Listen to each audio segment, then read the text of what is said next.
This budget hopes to build on the foundation laid in the previous budget and the blueprint drawn for India at 100.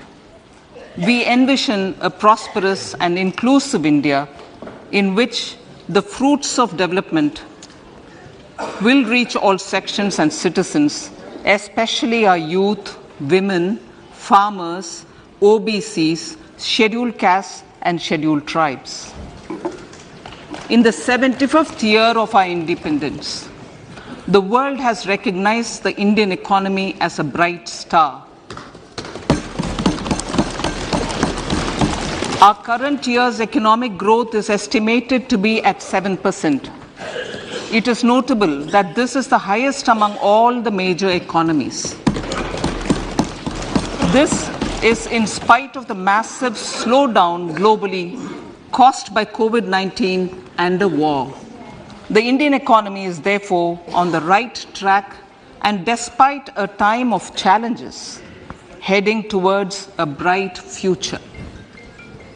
Today, as Indians stand with their head held high and the world appreciates India's achievements and successes, we are sure that elders who had fought for India's independence will, with joy, bless us in our endeavors going forward as well.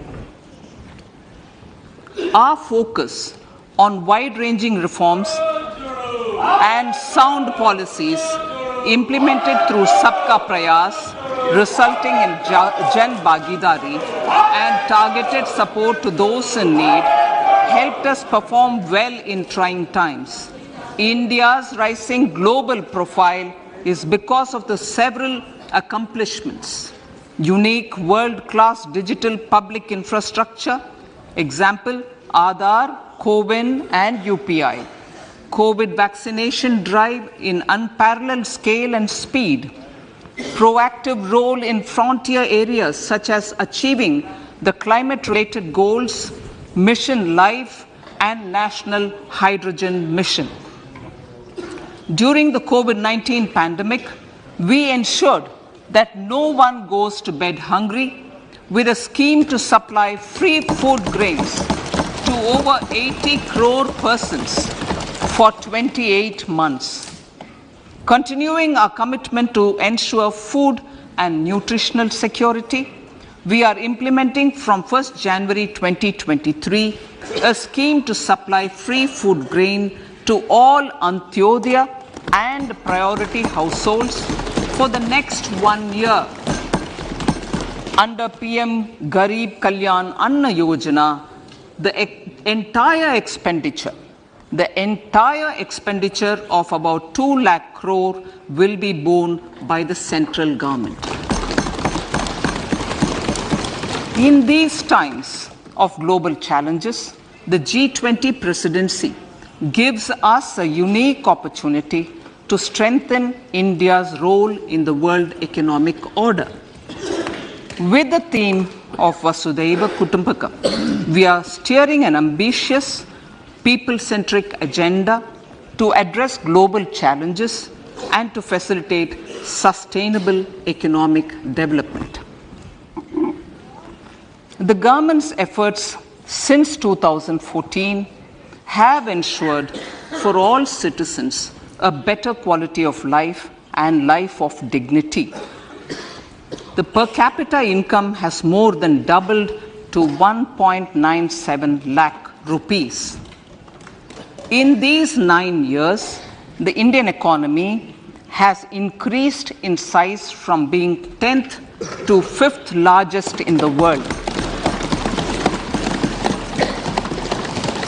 We have significantly improved our position as well as a well-governed and innovative country with a conducive environment for business as reflected in several global indices. We have made a significant progress in many sustainable development goals. The economy has become a lot more formalized as reflected in the EPFO membership, more than doubling to 27 crore, and rupees 7,400 crore digital payments of 126 lakh crore rupees through UPI in 2022.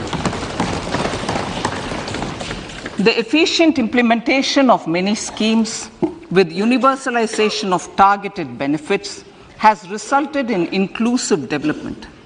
Some of the schemes are 11.7 crore household toilets under Swachh Bharat mission, which is achieved, 9.6 crore LPG connections under Ujjwala, 220 crore COVID vaccination of 102 crore persons, 47.8 crore PM Jan Dhan bank accounts, insurance cover for 44.6 crore persons under PM Suraksha Bima and PM Jeevan Jyoti Yojana, and cash transfer of 2.2 lakh crores of rupees to 11.4 crore to over 11.4 crore farmers under PM Kisan Samman Nidhi. Our vision for the Amrit Kal includes technology-driven and knowledge-based economy with strong public finances and a robust financial sector. To achieve this, Jan Bhagidari through Sabka Saath, Sabka Prayas is essential. The economic agenda for achieving this vision focuses on three things.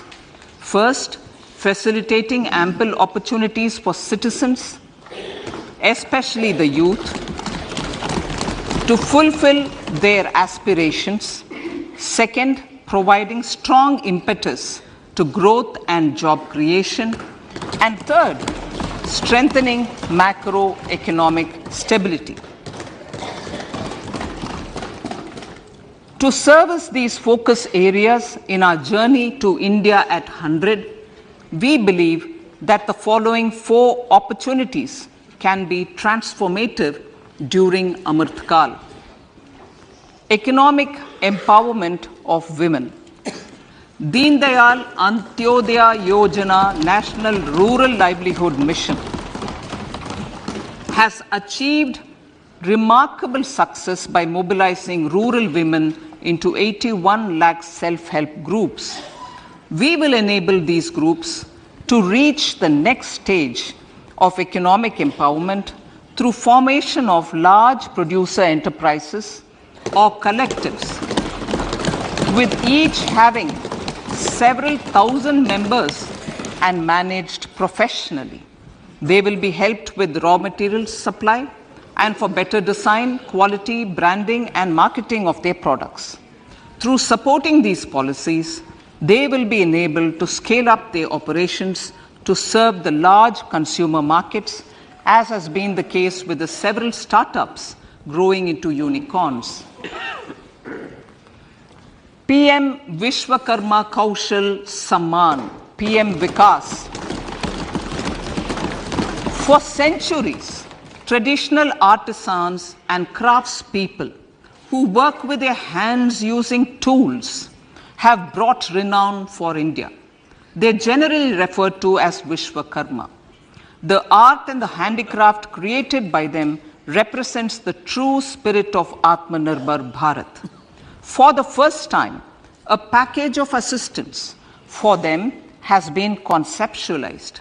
The new scheme will enable them to improve the quality, scale, and reach of their products, integrating them with the MSME value chain. The components of this scheme will include not only financial support, but also access to advanced skill training, knowledge of modern digital techniques, and efficient green technologies, brand promotion, linkage with local and global markets, digital payments, and social security. This will greatly benefit the scheduled castes, scheduled tribes, OBCs, women, and people belonging to the weaker sections. Tourism. The country offers immense attraction for domestic as well as foreign tourists. There is a large potential to be tapped in tourism. The sector holds huge opportunities for jobs and entrepreneurship for youth in particular. Promotion of tourism will be taken up on mission mode with active participation of states, convergence of government programs, and public-private partnerships. Green growth. We are implementing many programs for green fuel, green energy, green farming, green mobility, green buildings, and green equipment, and policies for efficient use of energy across various economic sectors. These green growth efforts help in reducing carbon intensity of the economy and provides for large-scale green job opportunities.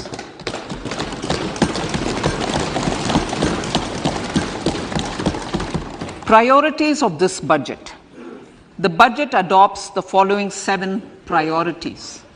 They complement each other and act as the Saptarishi guiding us through the Amritkal. Inclusive development, reaching the last mile, infrastructure and investment, unleashing the potential, green growth, youth power, and financial sector. I now speak on the priority number 1, inclusive development.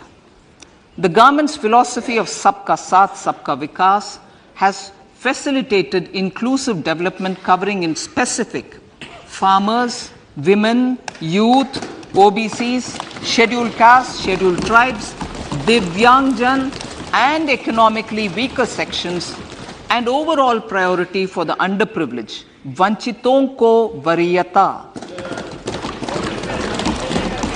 There has also been a sustained focus on Jammu Kashmir, Ladakh, and the Northeast. This budget builds on those efforts. Digital public infrastructure for agriculture. Digital public infrastructure for agriculture will be built as an open source, open standard, and interoperable public good. This will enable inclusive farmer-centric solutions through relevant information services for crop planning and health, improved access to farm inputs, credit and insurance, help for crop estimation, market intelligence, and support for growth of agri-tech industry and startups.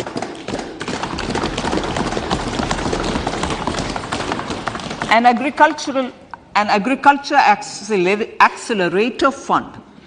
An agriculture accelerator fund will be set up to encourage agri startups by young entrepreneurs in rural areas. The fund will aim at bringing innovative and affordable solutions for challenges faced by farmers. It will also bring in modern technologies to transform agricultural practices, increase productivity and profitability. To enhance the productivity of extra long staple cotton, we will adopt a cluster-based and value chain approach through public-private partnerships. This will mean collaboration between farmers, state, and industry for input supplies, extension services, and market linkages. We will launch an Atmanirbhar Clean Plant program to boost availability of disease-free, quality planting material for high-value horticultural crops at an outlay of 2,200 crores. Global hub for millets, which are Sri Anna. India is the forefront.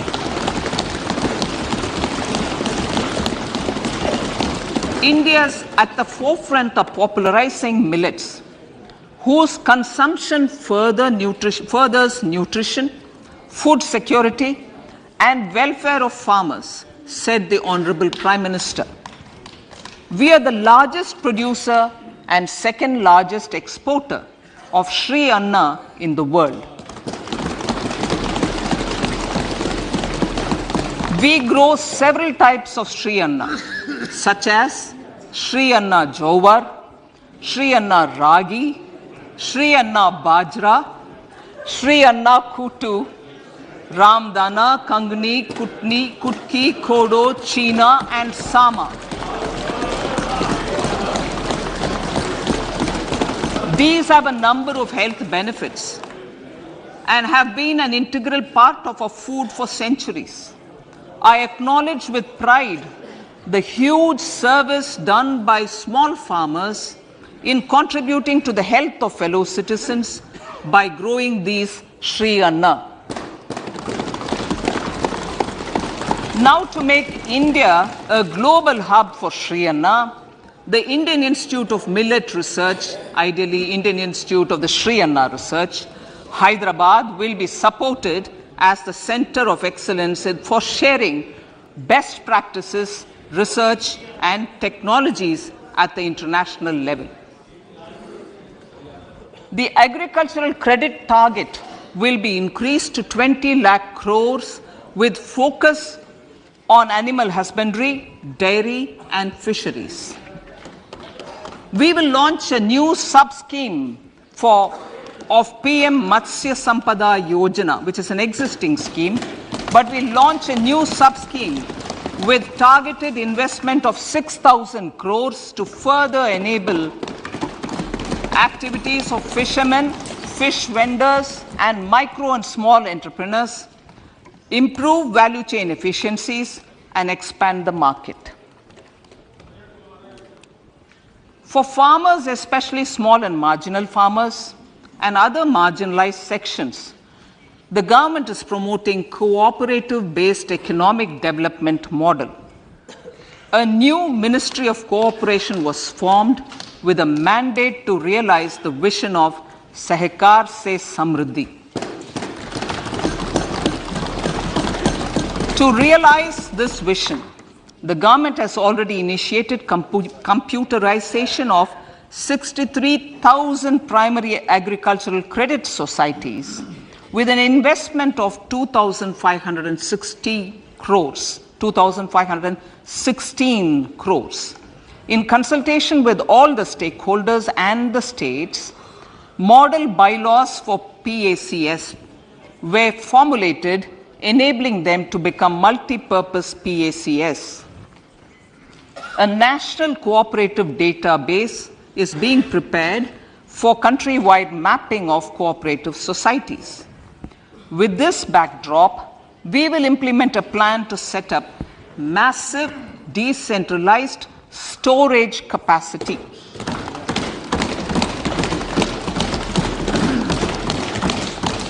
This will help farmers store their produce and realize remunerative prices through sale at appropriate times. The government will also facilitate setting up of a large number of multi-purpose cooperative societies, primary fishery societies, and dairy cooperative societies in uncovered panchayat and villages in the next 5 years.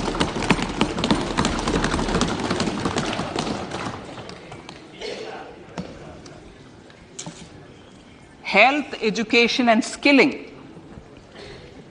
157 new nursing colleges will be established in co-location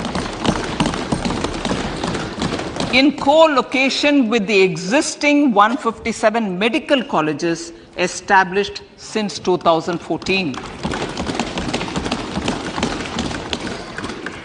A mission to eliminate sickle cell anemia by 2047 will be launched. It will entail awareness creation, universal screening of 7 crore people in the age group of 0 to 40 years in affected tribal areas, and counseling through collaborative efforts of central ministries and state governments. Facilities in select ICMR labs, Indian Council for Medical Research Labs, will be made available for research by public and private medical college faculty and private sector R&D teams for encouraging collaborative research and innovation. A new program to promote research and innovation in pharmaceuticals will be taken up through centers of excellence. We shall also encourage industry to invest in research and development in specific priority areas. Dedicated multidisciplinary courses for medical devices will be supported in existing institutions to ensure availability of skilled manpower for futuristic medical technologies, high-end manufacturing and research. Teachers training. Teachers training will be re-envisioned through innovative pedagogy, curriculum transaction, continuous professional development, dipstick surveys, and ICT implementation. The District Institute of Education and Training will be developed as vibrant institutes of excellence for this purpose.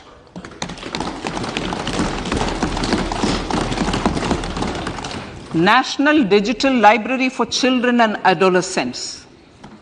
A National Digital Library for Children and Adolescents will be set up for facilitating availability of quality books across geographies, languages, genres, and levels, and device-agnostic accessibility. States will be encouraged to set up physical libraries for them at panchayat and ward levels and provide infrastructure for accessing the national digital library resources. Additionally, to build a culture of reading and to make up for pandemic time learning loss, the National Book Trust, the Children's Book Trust, and other sources will be encouraged to provide and replenish non-curricular titles in regional languages and in English to these physical libraries.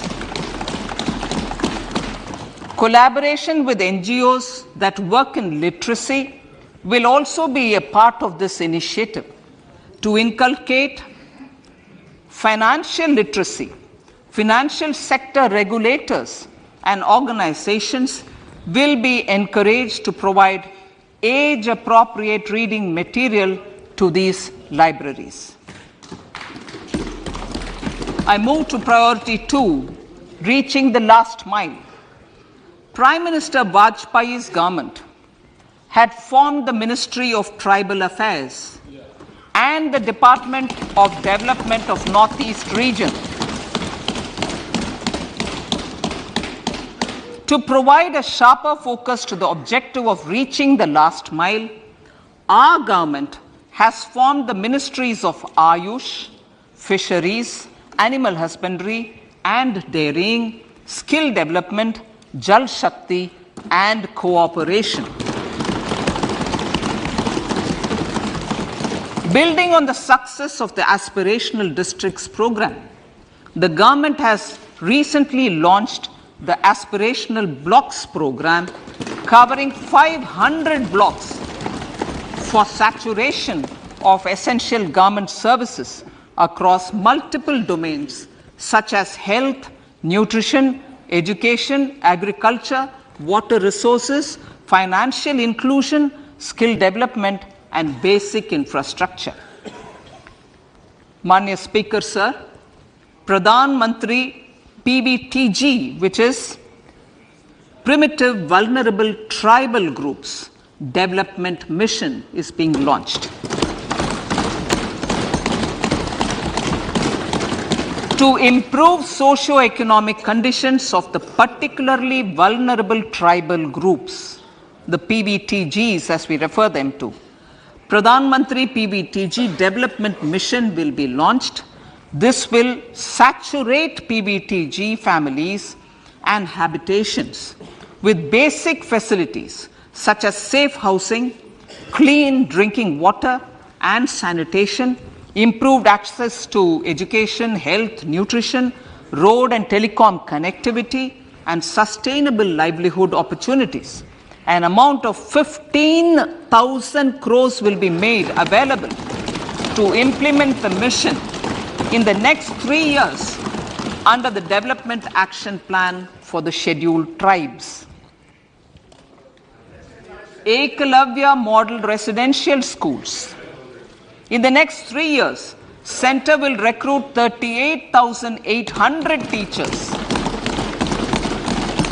and support staff for the 740 Ekalavya Model Residential Schools, which is serving 3.5 lakh tribal students.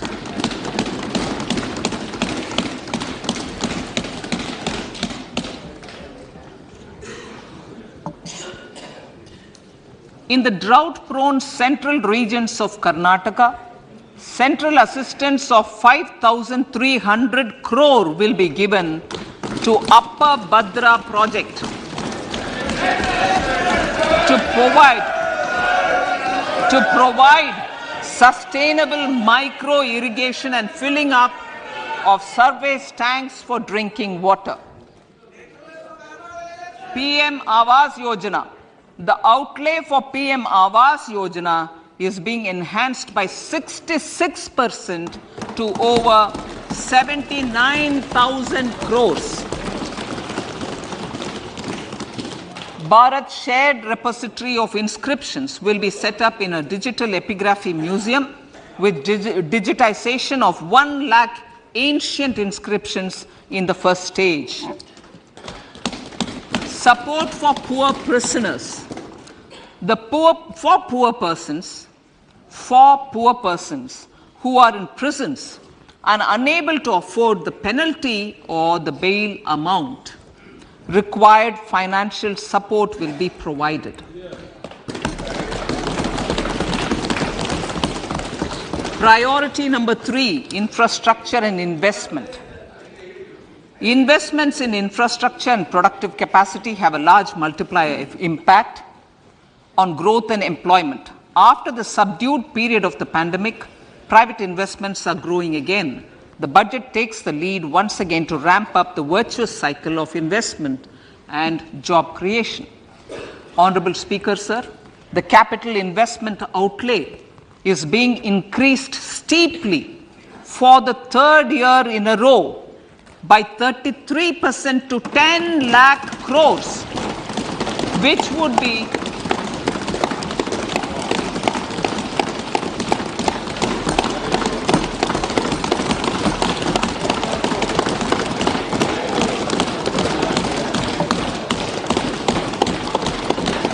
which would be 3.3% of GDP. This will almost be 3 times the outlay made in 2019-20.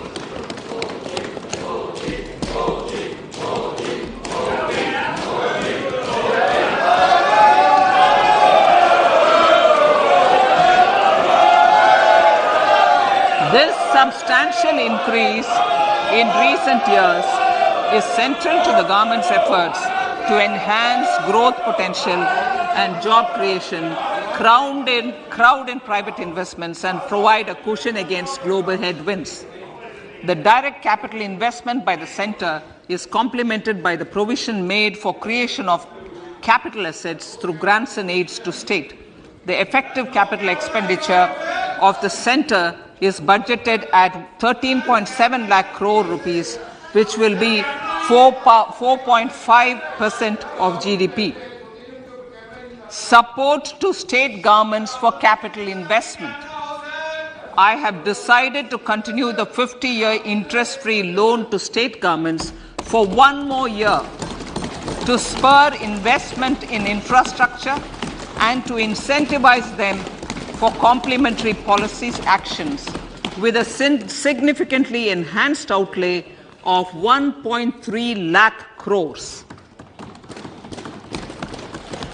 The newly established Infrastructure Finance Secretariat will assist all stakeholders for more private investment in infrastructure, including railways, roads, urban infrastructure and power, which are predominantly depend on public resources.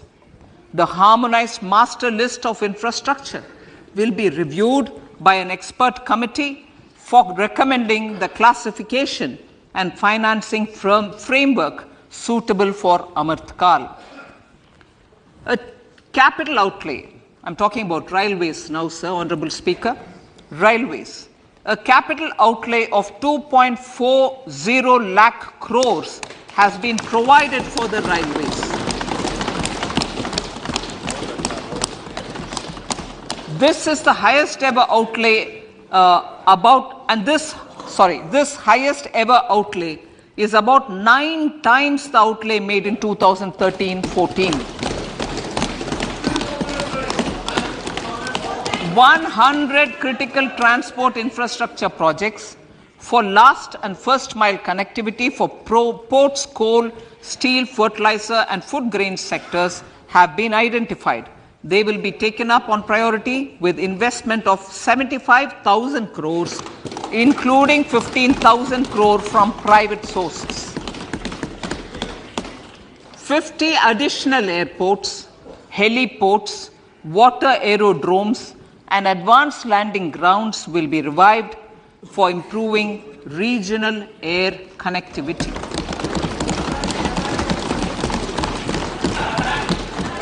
Sustainable cities for tomorrow.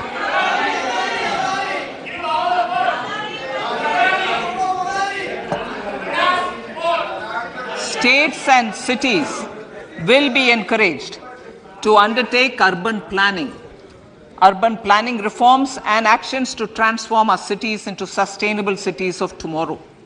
This means efficient use of land resources, adequate resources for urban infrastructure, transit-oriented development, enhanced availability and affordability of urban land and opportunities for all. Through property tax governance reforms and ring-fencing user charges on urban infrastructure, cities will be incentivized to improve their creditworthiness for municipal bonds. Like the RIDF, an urban infrastructure development fund will be established through use of priority sector lending shortfall. This will be managed by the National Housing Bank and will be used by public agencies to create urban infrastructure in Tier 2 and Tier 3 cities. States will be encouraged to leverage resources from the grants of the 15th Finance Commission as well as existing schemes to adopt appropriate user charges while accessing the UIDF. We expect to make available 10,000 crore rupees per annum for this purpose. All cities and towns will be enabled for 100% mechanical desludging of septic tanks and sewers to transition from manhole to machine hole mode.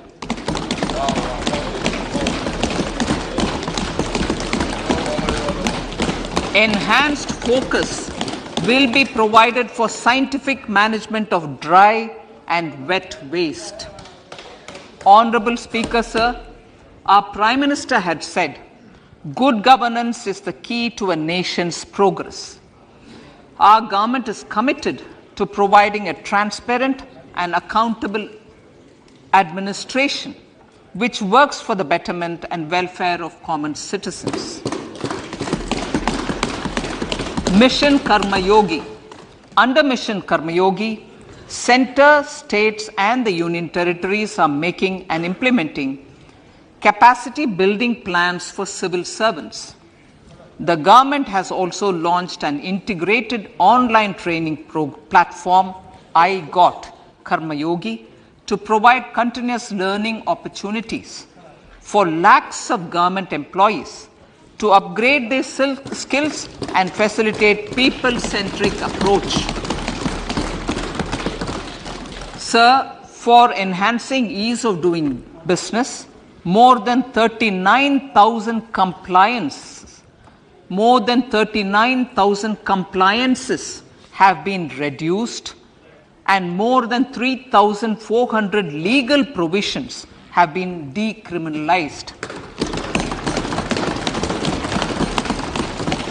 For furthering the trust-based governance, we have introduced the Jan Vishwas Bill to amend 42 central acts.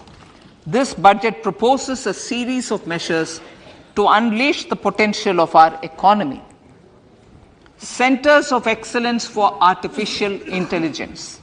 For realizing the vision of Make AI in India and Make AI Work for India, 3 centers of excellence for artificial intelligence will be set up in top educational institutions.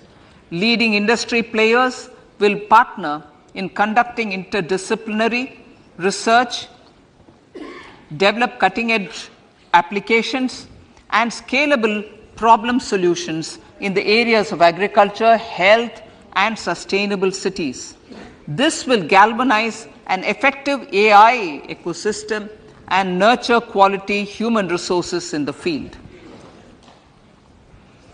National Data Governance Policy. To unleash innovation and research by startups and academia, a national data governance policy will be brought out. This will enable access to anonymized data. The KYC process will be simplified, adopting a risk-based instead of one-size-fits-all approach. The financial sector regulators will also be encouraged to have a KYC system fully amenable to meet the needs of digital India. One-stop solution for identity and address updating. A one-stop solution for reconciliation and updating of identity and address of individuals maintained by various government agencies, regulators, and regulated entities will be established using DigiLocker service and Aadhaar as foundational identity. Speaker, sir, common business identifier. For the business establishments required to have a permanent account number, the PAN will be used as the common identifier for all digital systems of specified government agencies. This will bring ease of doing business, and it will be facilitated through a legal mandate. For obviating the need for separate submission of same information to different government agencies, a system of unified filing process will be set up. Such filing of information or return in simplified forms on a common portal will be shared with other agencies as per the filer's choice. Vivad se Vishwas 1. Relief for MSMEs. In cases of failure by MSMEs to execute contracts during the COVID period, 95% of the forfeited amount relating to the bid or performance security will be returned to them by government and government undertakings. This will provide relief to the MSMEs. Vivad se Vishwas 2. Settling contractual disputes. To settle contractual disputes of government and government undertakings, wherein arbitral award is under challenge in a court, a voluntary settlement scheme with standardized terms will be introduced. This will be done by offering graded settlement terms depending on pendency level of the dispute. The state support mission of Niti Aayog will be continued for 3 years for our collective efforts towards national priorities. Result-based financing. To better allocate scarce resources for competing development needs, the financing of select schemes will be changed on a pilot basis from input-based to result-based. E-courts. For efficient administration of justice, Phase 3 of e-courts Phase 3 of the e-courts project will be launched with an outlay of 7,000 crores. Fintech services in India have been facilitated by our digital public infrastructure, including Aadhaar, PM Jan Dhan Yojana, Video, KYC, India Stack, and UPI. To enable more fintech innovative services, the scope of documents available in DigiLocker for individuals will be expanded. An entity, DigiLocker, will be set up for the use by MSMEs, large businesses, and also charitable trusts. This will be towards storing and sharing documents online securely whenever needed with various authorities, regulators, banks, and other business entities. 5G services. 100 labs for developing applications using 5G services will be set up in engineering institutions.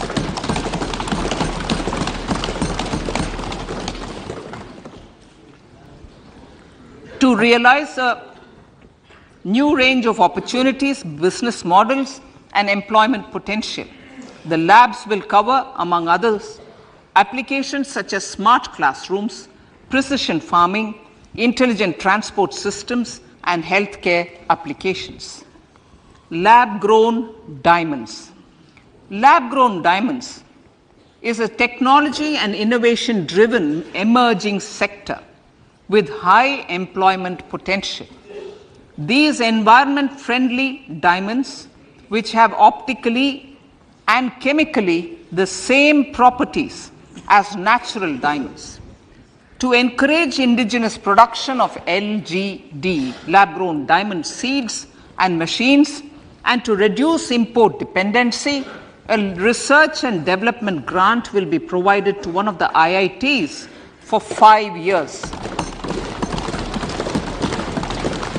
To reduce the cost of production, a proposal to review the custom duty on LGD seeds will be indicated in Part B of the speech.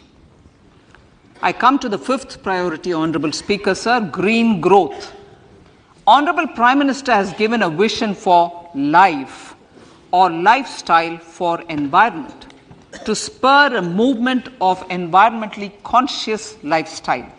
India is moving forward firmly for the Panchamrit, the net zero carbon emission by 2070 to usher in green industrial and economic transition. This budget builds on our focus on green growth. The recently launched National Green Hydrogen Mission, with an outlay of 19,700 crores, will facilitate transition of the economy to low carbon intensity, reduce dependence on fossil fuel imports, and make the country assume technology and market leadership in this sunrise sector. Our target is to reach an annual production of 5 MMT by 2030. Energy transition. This budget provides for 35,000 crores for priority capital investment towards energy transition and net zero objectives and energy security by Ministry of Petroleum and Natural Gas. To steer the economy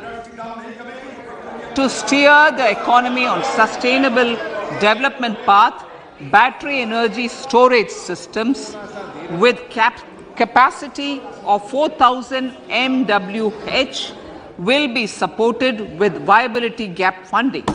A detailed framework for pumped storage projects will also be formulated. Renewable energy evacuation. The interstate transmission system for evacuation and grid integration of 13 gigawatt renewable energy from Ladakh will be constructed with investment of 20,700 crores, including central support of 8,300 crores. Green Credit Program. For encouraging behavioral change, a green credit program will be notified under the Environment Protection Act. This will incentivize environmentally sustainable and responsive actions by companies, individuals, and local bodies, and help mobilize additional resources for such activities. PM Program for Restoration, Awareness, Nourishment, and Amelioration of Mother Earth, PM Pranam, will be launched to incentivize states and union territories to promote alternative fertilizers and balanced use of chemical fertilizers. Go Bardhan Scheme.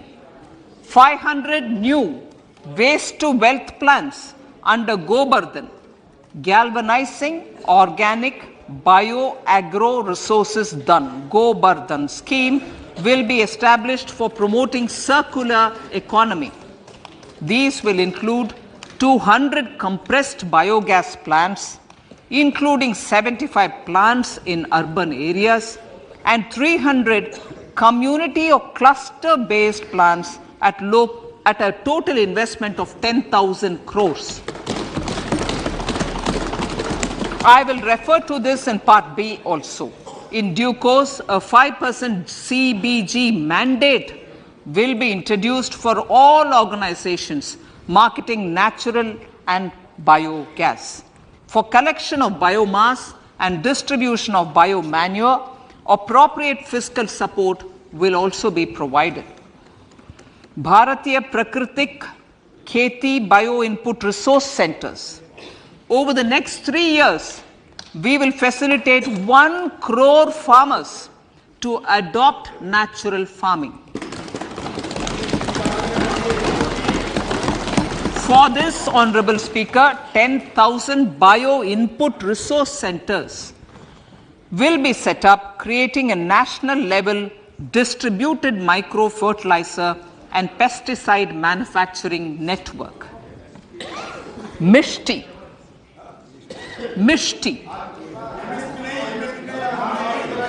Building on India's success in afforestation, mangrove initiative for shoreline habitats and tangible incomes, Mishti, will be taken up for mangrove plantation along the coastline and on salt pan lands wherever feasible through convergence between Manrega, Campa, Fund and other sources. Amrit Dharohar. Wetlands are vital ecosystems which sustain biological diversity. In his latest Man Ki Baat, the Prime Minister said, now, I quote, now the total number of Ramsar sites in our country has increased to 75, whereas before 2014, there were only 26, unquote. Local communities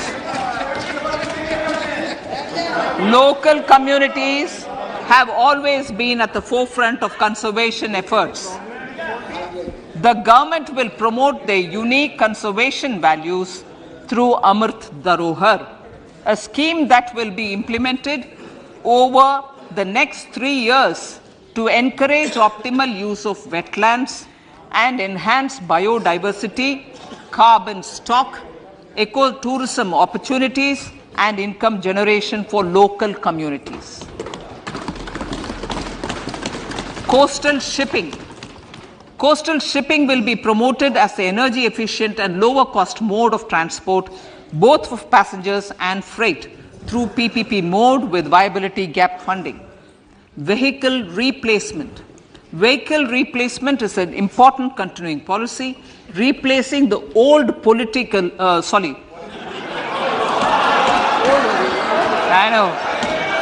replacing,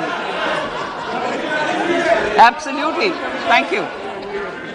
Replacing old polluting vehicles. May be applicable, right? Replacing old polluting vehicles is an important part of greening our economy. In furtherance of the vehicle scrapping policy mentioned in Budget 21-22, I have allocated adequate funds to scrap old vehicles of the central government. States will also be supported in replacing old vehicles and old state ambulances. Honorable Speaker, sir, I move to priority 6, youth power. To empower our youth and help the Amrit PD realize their dreams, we have formulated the National Education Policy, which is very wide in its scope, but one of the things is also to focus on skilling, adopted economic policies that facilitate job creation at scale and have supported business opportunities. Pradhan Mantri Kaushal Vikas Yojana. Pradhan Mantri Kaushal Vikas Yojana 4.0 will be launched to skill lakhs of youth within the next 3 years. On-job training, industry partnership, and alignment of courses with needs of industry will be emphasized. The scheme will also cover new age courses for Industry 4.0 like coding, AI, robotics, mechatronics, IoT, 3D printing, drones, and other soft skills. To skill youth for international opportunities, 30 Skill India International Centers will be set up across different states. The digital ecosystem for skilling will be further expanded with the launch of a unified Skill India digital platform for enabling demand-based formal skilling, linking with employers including MSMEs, and facilitating access to entrepreneurship schemes. To provide stipend support to 47 lakh youths in 3 years, direct benefit transfer under a pan-India national apprenticeship promotion scheme will be rolled out. Tourism. Honorable Speaker, sir, with an integrated and innovative approach, at least 50 destinations will be selected through challenge mode. In addition to aspects such as physical connectivity, virtual connectivity, tourist guides, high standards for food streets, and tourist security, all the relevant aspects would be made available on an app to enhance tourist experience. Every destination would be developed as a complete package. The focus of development of tourism would be on domestic as well as foreign tourists.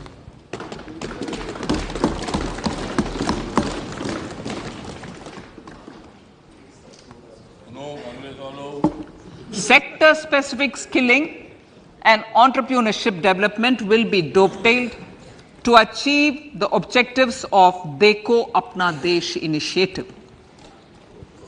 This was launched as an appeal by the Honorable Prime Minister to the middle class to prefer domestic tourism over international tourism. The integrated development of theme-based tourist circuits, the Swadesh Darshan scheme, was also launched. Under the Vibrant Villages program, tourism infrastructure and amenities will be facilitated in border villages. Unity Mall. States will be encouraged to set up a Unity Mall in their state capital or most prominent tourism center or the financial capital for promotion and sale of their one district, one product and GI products and other handicraft products, and for providing space for such products of all other states as well. Sir, priority number 7, financial sector. Our reforms in the financial sector and innovative use of technology have led to financial inclusion at scale, better and faster service delivery, ease of access to credit, and participation in financial markets. This budget proposes to further these measures. Credit guarantee for MSMEs. Last year, I proposed revamping of the credit guarantee scheme for the MSMEs. I am happy to announce that the revamped scheme will take effect from 1st April 2023 through infusion of 9,000 crores in the corpus.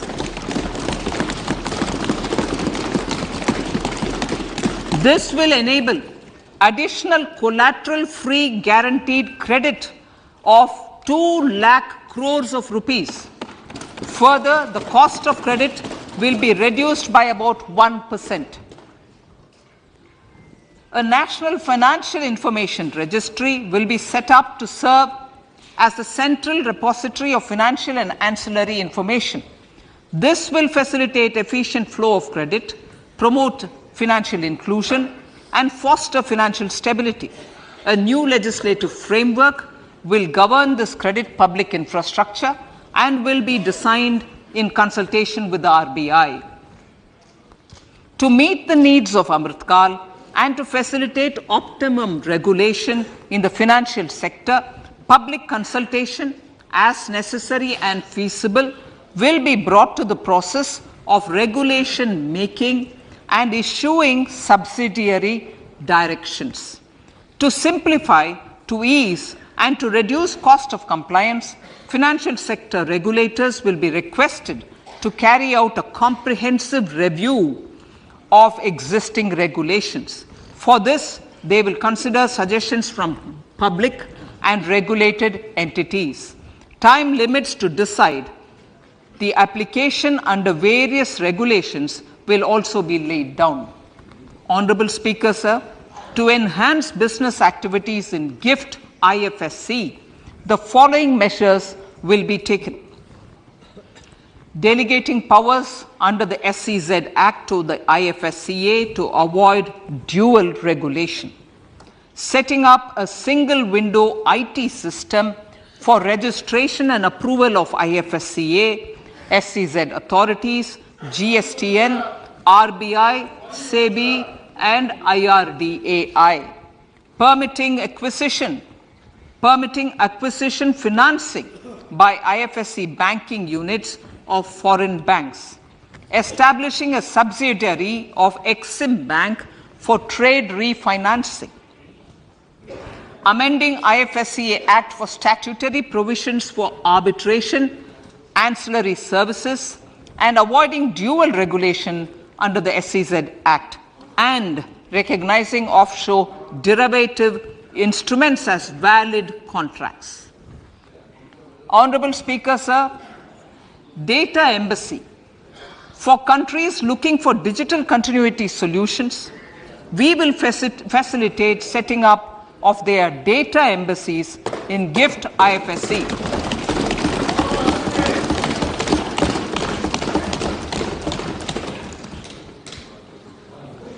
Improving governance and investor protection in banking sector. To improve bank governance and enhance investors' protection, certain amendments to the Banking Regulation Act, the Banking Companies Act, and the Reserve Bank of India Act are being proposed. Capacity building in securities market. Honorable Speaker, sir, to build capacity of functionaries and professionals in the securities market, SEBI will be empowered to develop, regulate, maintain, and enforce norms and standards for education in the National Institute of Securities Markets and to recognize award of degrees, diplomas, and certificates. A central processing center will be set up for faster response to companies through centralized handling of various forms filed with field officers under the Companies Act. Reclaiming of shares and dividends. For investors to reclaim unclaimed shares and unpaid dividends from the Investor Education and Protection Fund Authority with ease, from the Investor Education and Protection Fund Authority with ease, an integrated IT portal will be established. Digital payments continue to find wide acceptance. In 2022, they show an increase of 76% in transaction and 91% in value. Fiscal support for this digital public infrastructure will continue in 2023-2024. Azadi Ka Amrit Mahotsav, Mahila Samman Bachat Patra. For commemorating Azadi Ka Amrit Mahotsav, a one-time new small savings scheme, Mahila Samman Savings Patra or Savings Certificate, Mahila Samman Savings Certificate will be made available for a 2-year period up to March 2025. This will offer deposit facility up to 2 lakh in the name of a woman or girls for a tenure of 2 years at fixed interest rate of 7.5% with partial withdrawal option. Senior citizens. The maximum deposit limit for senior citizens savings scheme will be enhanced from 15 lakh to 30 lakhs of rupees. The maximum deposit limit for monthly income account scheme will be enhanced from 4.5 lakh to 9 lakh for single account and from 9 lakh to 15 lakh for joint account. Honorable Speaker, sir, fiscal management. 50 years interest-free loan to states. The entire 50-year loan to states has to be spent on capital expenditure within 2023-24. Most of this will be at the discretion of the states, but a part will be conditional on states increasing their actual capital expenditure. Parts of the outlay will also be linked to or allocated for the following purposes: scrapping old government vehicles, urban planning reforms and actions, financing reforms in urban local bodies to make them credit-worthy for municipal bonds, housing for police personnel above or as part of the police station, constructing unity malls, children and adolescent libraries and digital infrastructure, and state share of capital expenditure of central schemes. Honorable Speaker, sir, fiscal deficit of states. States will be allowed a fiscal deficit of 3.5% of GSDP, of which 0.5% will be tied to power sector reforms. Revised estimates 2022 to 2023. The revised estimate, Honorable Speaker, sir, of the total receipts other than borrowing is 24.3 lakh crores, of which the net tax receipts are 20.9 lakh crores. The revised estimate of the total expenditure is 41.9 lakh crores of rupees, of which the capital expenditure is about 7.3 lakh crores. The revised estimate of the fiscal deficit is 6.4% of GDP, adhering to the budget estimate. So, budget estimates of 2023-24. Coming to 2023-24, the total receipts other than borrowings and the total expenditure are estimated at 27.2 lakh crores and 45 lakh crores respectively. The net tax receipts are estimated at 23.3 lakh crores. The fiscal deficit is estimated to be 5.9% of the GDP. In my budget speech for 21-22, I had announced that we plan to continue the path of fiscal consolidation, reaching a fiscal deficit of below 4.5% by 2025-26, with a fairly steady decline over the period. We have adhered to this path, and I reiterate my intention to bring the fiscal deficit below 4.5% of GDP by 2025-26. To finance the fiscal deficit in 2023-24, the net market borrowings from dated securities are estimated at 11.8 lakh crores. The balance financing is expected to come from small savings and other sources. The gross market borrowings are estimated at 15.43 lakh crores of rupees. Honorable Speaker, sir, I now move to Part B.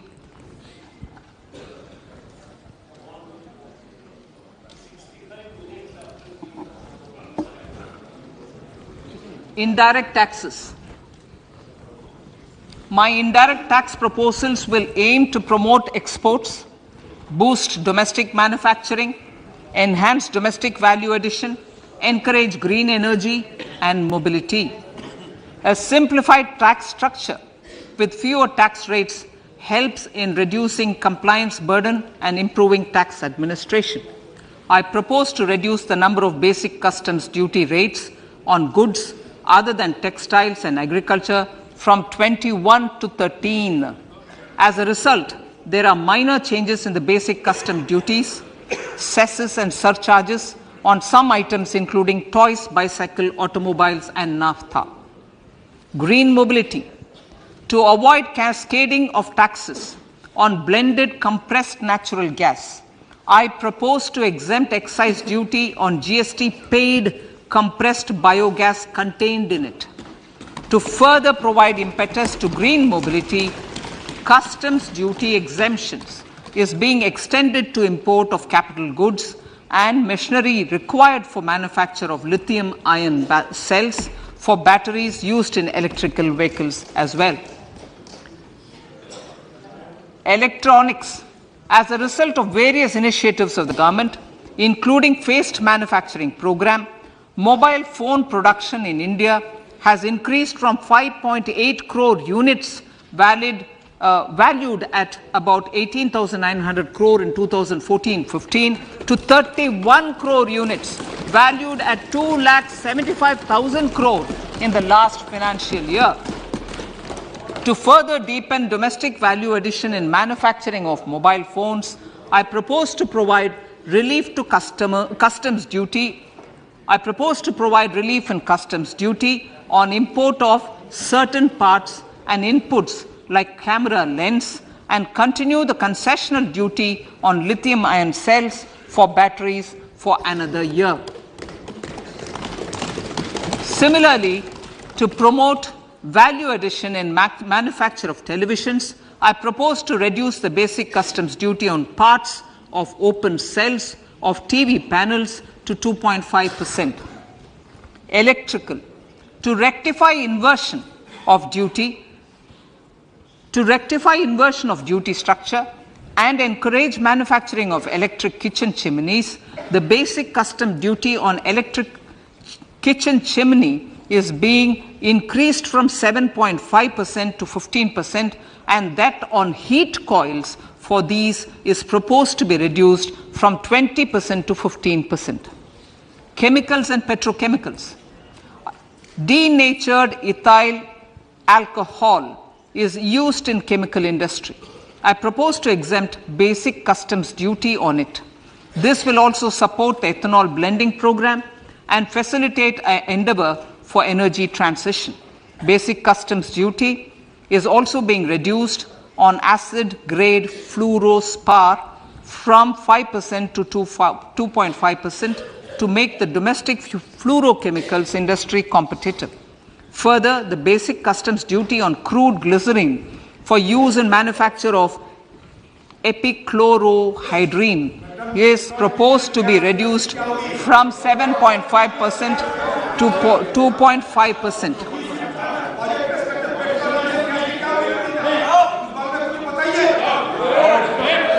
Marine products.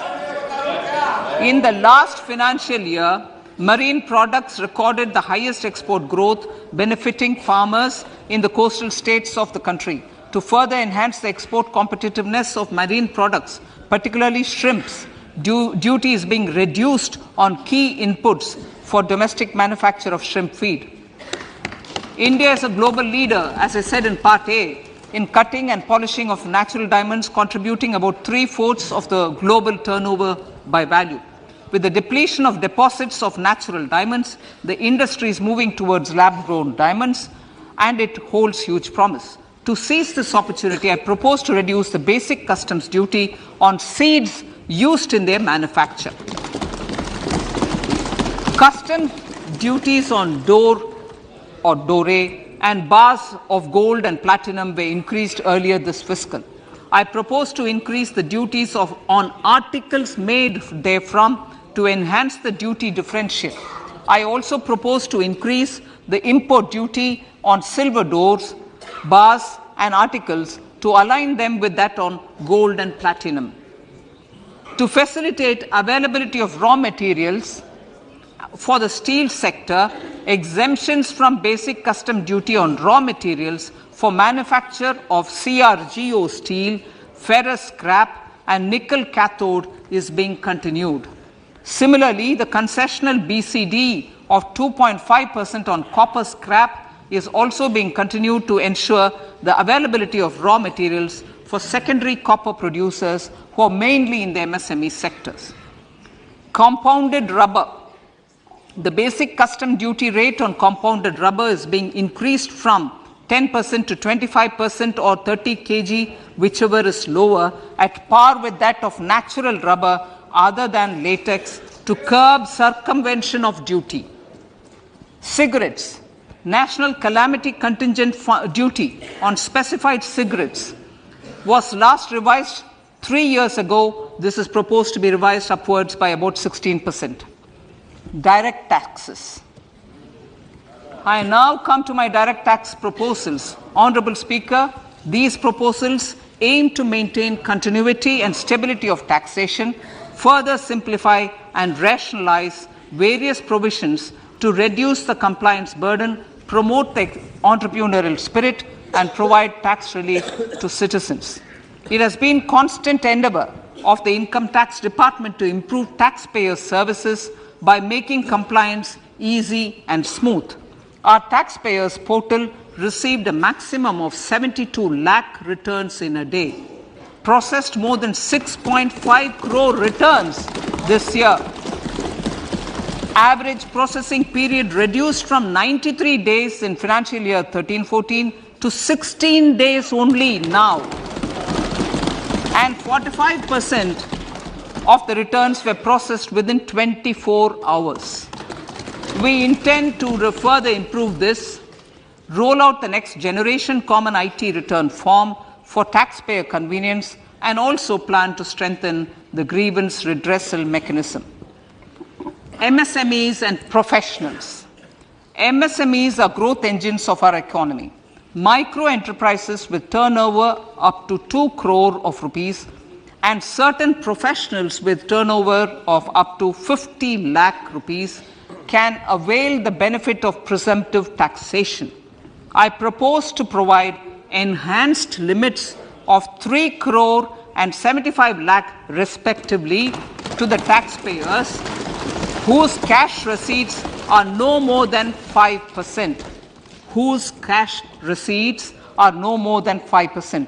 Moreover, to support MSMEs in timely receipt of payments, I propose to allow deduction for expenditure incurred on payments made to them only when payment is actually made.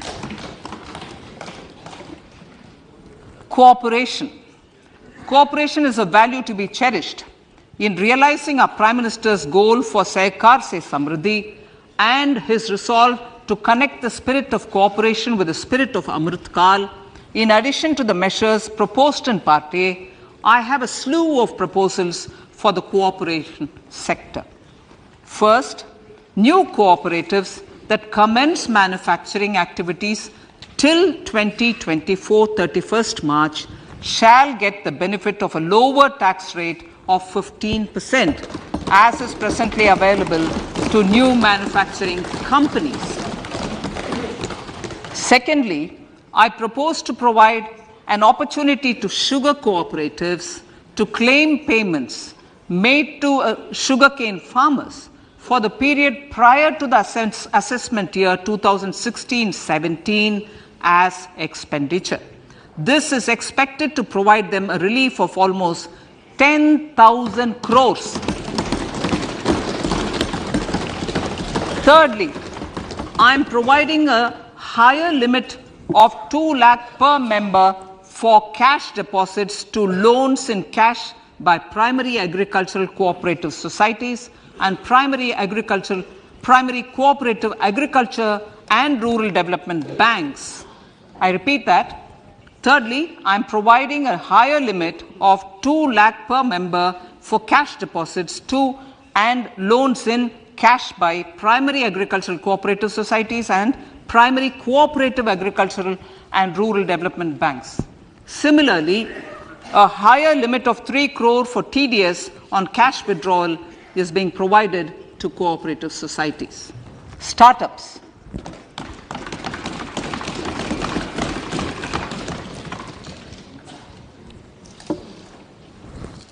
Entrepreneurship is vital for a country's economic development. We have taken a number of measures for startups and they have borne results. India is now the third largest ecosystem for startups globally and ranks second in innovation quality among middle-income countries. I propose to extend the date of incorporation for income tax benefits to startups from 31/3/2023 to 31/3/2024. I further propose to provide the benefit of carry forward of losses on change of shareholding of startups from 7 years of incorporation to 10 years.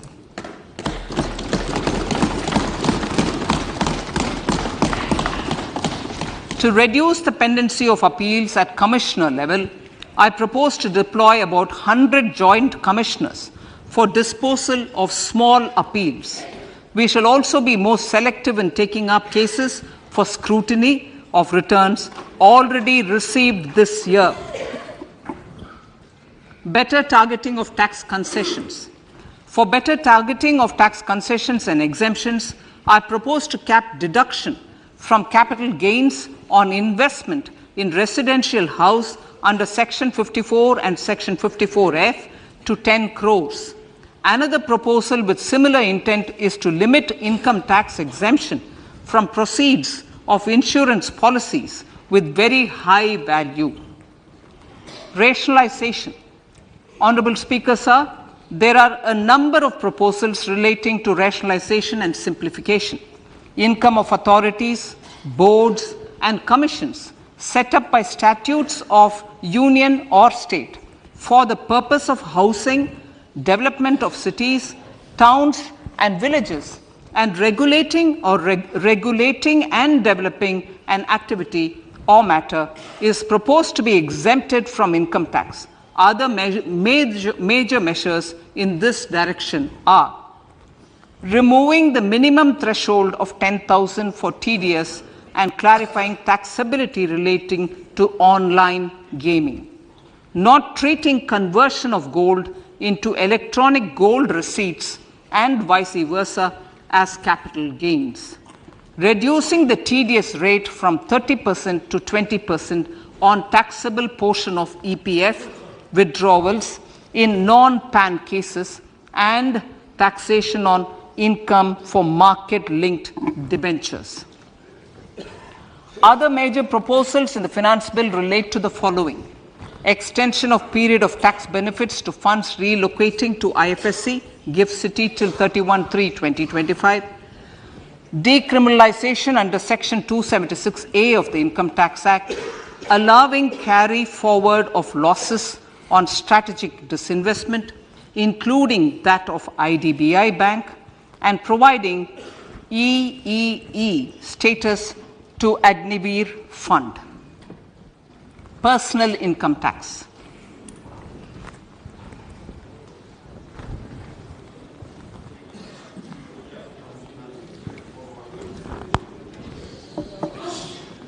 Now I come to what everyone is waiting for. Personal income tax. I have 5 major announcements to make in this regard. These primarily benefit our hard-working middle class. The first one concerns rebate. Currently, those with income up to 5 lakh do not pay any income tax in both old and new regimes. I propose to increase the rebate limit to 7 lakhs in the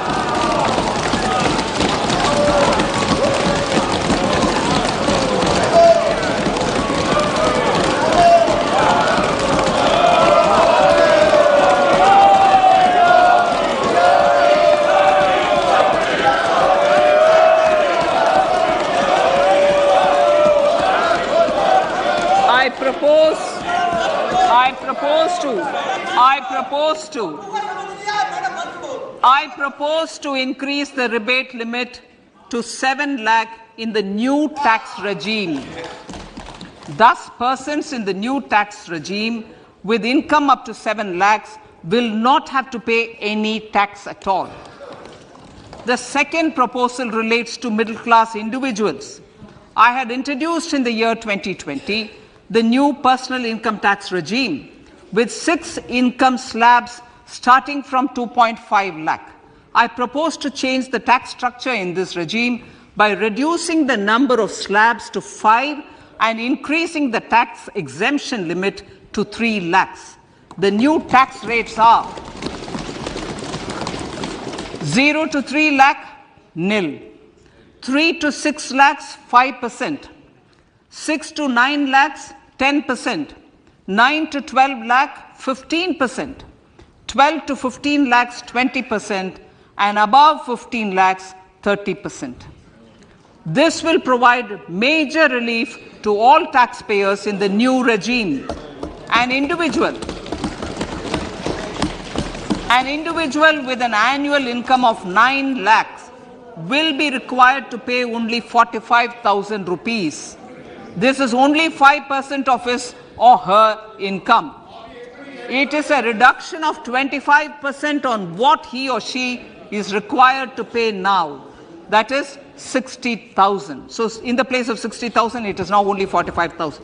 Similarly, an individual with an income of 15 lakh rupees would be required to pay only 1.5 lakh or 10% of his income or her income, a reduction of 20% from the existing liability of 1,87,500 rupees.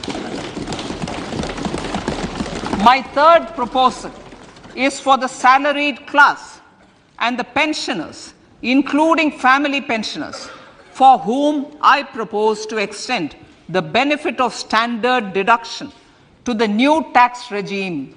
Each salaried person with an income of 15.5 lakh rupees or more will thus stand to benefit by 52,500 rupees. My fourth announcement in personal income tax is regarding the highest tax rate, which in our country is 42.74%. This is among the highest in the world. I propose to reduce the highest surcharge rate from 37% to 25% in the new tax regime.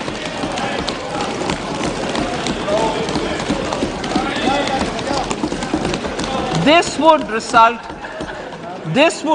in reduction of the maximum rate. This would result in the reduction of the maximum tax rate to 39%. Lastly, the limit of 3 lakh rupees for tax exemption on leave encashment on retirement of non-government salaried employees was last fixed in the year 2002, when the highest basic pay in the government was only 30,000 rupees per month. In line with the increase in the government salaries, I am proposing to increase this limit to 25 lakh rupees.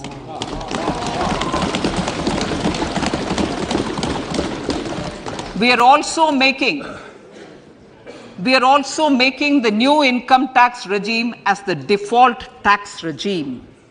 However, citizens will continue to have the option to avail the benefit of the old tax regime. Apart from these, I am also making some other changes as given in the annexure. As a result of these proposals, revenue of about 38,000 crore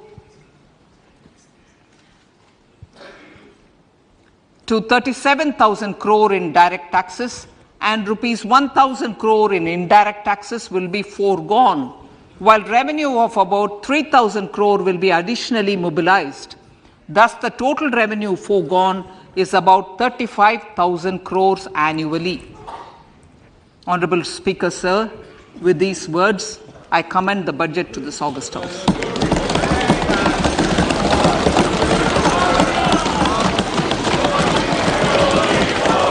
One hour, 25 minutes. Item number 1, माननीय item number 2, Shrimati Nirmala Sitharaman ji. Sir, with your permission, I lay on the table of the following statements.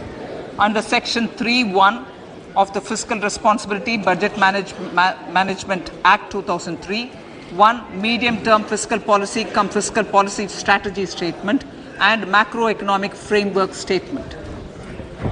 माननीय सदस्यगण, जैसा कि आपको समाचार भाग 2 के माध्यम से पहले ही सूचित किया जा चुका है कि माननीय वित्त मंत्री जी के बजट भाषण की प्रतियां हार्ड कॉपी के रूप में उपलब्ध कराई गई है. आप बजट भाषण की अपनी अपनी प्रति प्रकाशन पलक से ले लें. आपको ये भी सूचित किया जाता है कि माननीय मंत्री द्वारा बजट प्रस्तुत किए जाने के पश्चात उसकी प्रतियां आपको मेंबर्स पोर्टल के माध्यम से उपलब्ध करा दी जाएगी. आइटम नंबर 3, माननीय मंत्री जी, वित्त मंत्री जी. Sir, with your permission, I rise to move for leave to introduce the Finance Bill 2023. प्रश्न ये है कि विधेयक को पुनर्स्थापित करने की अनुमति प्रदान की जाए.